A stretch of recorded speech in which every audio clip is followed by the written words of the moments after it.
It's the end of an era, but also the start of something fresh and green. After 60 years of blooming success, Village Green Nursery in Rockford will close in 1 week. Alyssa Kelly steps into the greenhouse one last time to look back on the past 6 decades. The customers, just the smiles and the joy.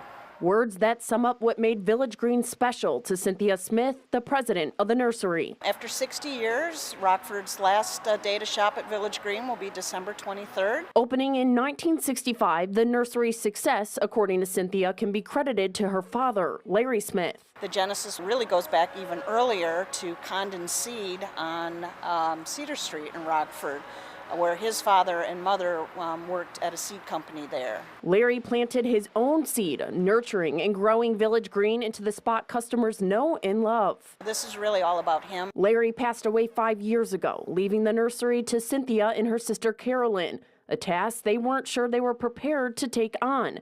Cynthia tells me both her and her sister running the nursery is not what her father wanted. My sister and I have other careers, and he had the business so that we could pursue the education and have other careers. Cynthia, a lawyer, and her sister, a doctor, did not want to sell immediately because of the community that rallied around them. But now they say it's time to pass the torch. In October, Village Green sold to Platt Hill, another family-owned nursery. Yet both women say the roots planted here run deep, and their memories will remain forever. Thank you to the community, both the customers as well as the city, for all its support.